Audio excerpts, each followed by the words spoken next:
Imagine staring into a mirror that doesn't just reflect light but time itself, peering not at your own face but into the infancy of the universe when existence was still wrapping itself around its first breath.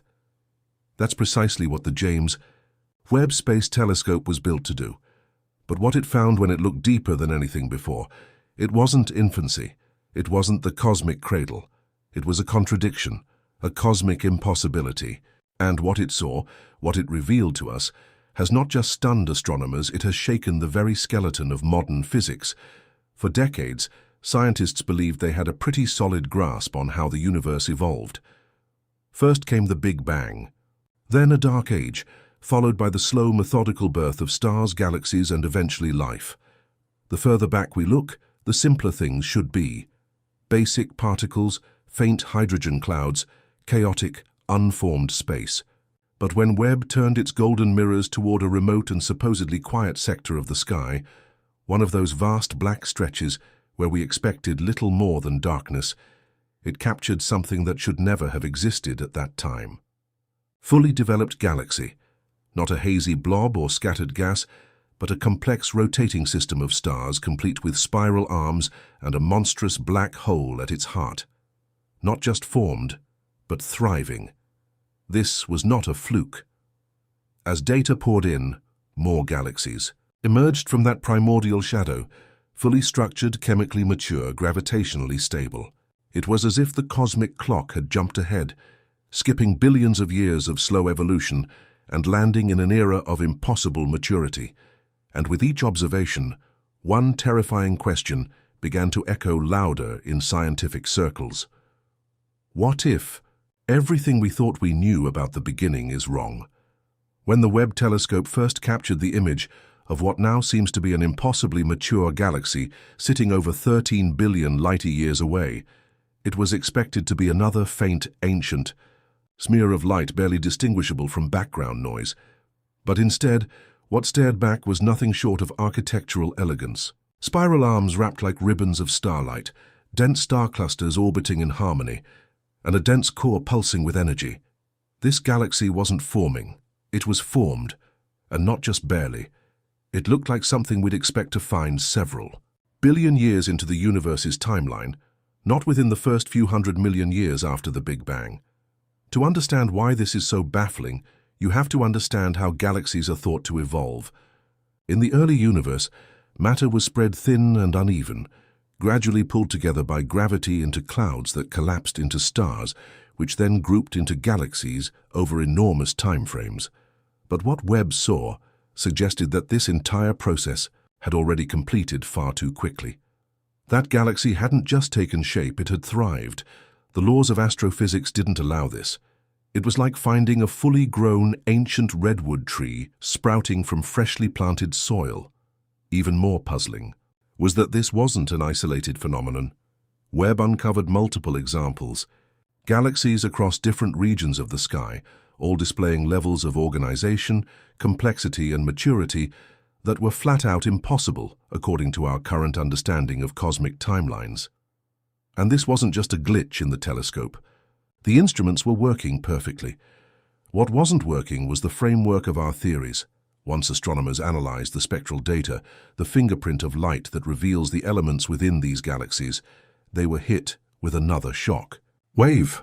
Not only did these galaxies exist, but they contained the chemical signatures of elements that shouldn't have been there yet. Oxygen, carbon, even iron. These elements don't come from nowhere. They're forged in the hearts of massive stars and only released into the cosmos through supernova explosions. That process takes time. First-generation stars called population 3 stars burn hydrogen and helium. Then they die, scatter their contents, and eventually second-generation stars are born enriched with heavier elements. That entire sequence should have taken hundreds of millions, if not billions of years. But here they were, galaxies less than 400 million years old, showing signs of multiple generations of stellar death and rebirth. That would mean that not only had the first stars formed and died, but that the cycle had already repeated more than once. The early universe, it seems, wasn't quietly waking up. It was sprinting, forging, burning, and exploding in ways no one anticipated. And the presence of these elements raises even deeper questions. Because these are not just the ingredients for stars, they are the foundation for planets, atmospheres, and potentially life. To find them so early is like stumbling across a thriving coral reef at the base of a volcano that only erupted yesterday. The timelines don't just feel rushed, they feel broken. Just when scientists thought things couldn't get more confounding, the center of one of these ancient galaxies delivered the most outrageous surprise of all. Nestled deep within its core was a supermassive black hole estimated to weigh over 1 billion times the mass of our Sun. In today's universe, that would be incredible, but in the early universe, that's not just unlikely, it's cosmologically absurd. You see, black holes are thought to grow gradually. They begin as the remnants of massive stars, then feed over billions of years by consuming gas, dust, and other stars. Even the most optimistic simulations with accelerated growth models and non-stop feeding can't explain how such a colossal black hole could form within 400 million years of the Big Bang. It would be like finding a fully grown adult who was born just an hour ago. The math doesn't work. And yet, there it was. The gravitational signature was unmistakable. The rotation of nearby stars, the energetic emissions, the warped space around it, everything pointed to a black hole that had skipped adolescence entirely. It didn't grow, it arrived. Scientists are now entertaining radical theories. Primordial. Black holes formed directly from the collapse of extreme density fluctuations in the early universe, or perhaps the influence of exotic particles or dark matter accelerating their growth. But these are not adjustments to current models. These are completely new blueprints for reality. What do you do when every observation defies the rules you've been taught? For many cosmologists, the answer is unsettling. You rewrite the rules. Because the James Webb telescope hasn't just shown us anomalies. It's revealed a universe that seems to be behaving in reverse, where complexity comes before simplicity, and where ancient light carries blueprints that shouldn't exist. Some scientists now propose that dark matter, long thought to be a passive, gravitational force, might have played a more aggressive role in shaping the early universe, forming scaffolds that fast-tracked galaxy growth.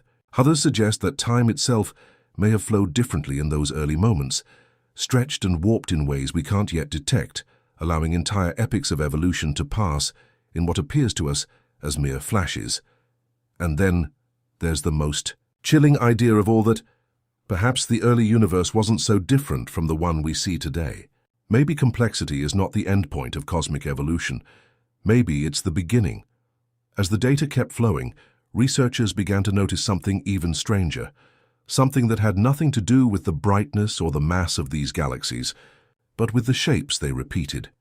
Using deep learning algorithms, scientists found that the distribution of these ancient galaxies followed a very particular repeating mathematical ratio, one eerily similar to the golden spiral. This was not just aesthetic, it was structure, a hidden geometry that spanned billions of light years, linking star systems and galaxies in elegant alignment. The very layout of matter seemed to follow a fractal logic, as if the universe was coded, from the beginning with a design that echoed across scales. It wasn't just coincidence. The spiral arms, the rotational symmetry, the orbital distances, Webb's high-resolution imaging revealed that what we thought was random chaos in the early cosmos may in fact have been patterned, predictable like fingerprints. But fingerprints of what? A fundamental law deeper than physics, or something far more disturbing, evidence of intentionality embedded into space-time itself.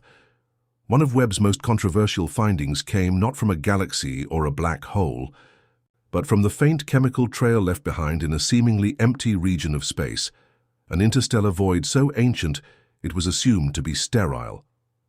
But the telescope's spectrometers detected something inexplicable. Complex organic molecules, not simple methane or ammonia, but polycyclic aromatic hydrocarbons, the building blocks of amino acids and, by extension, life. These chemicals weren't attached to planets. They weren't swirling inside stars. They were drifting, aimless, and yet somehow intact after 13 billion years. This raised alarms because the implications were beyond biological. It meant that the ingredients of life had existed nearly since the beginning, not formed later in solar systems like ours, but seated into the fabric of the cosmos almost immediately. And if that's true, then life isn't a fluke of planetary alignment. It's a feature, a constant, a thread woven through the universe from the start. The unimaginable, it seems, wasn't just galactic, it was molecular.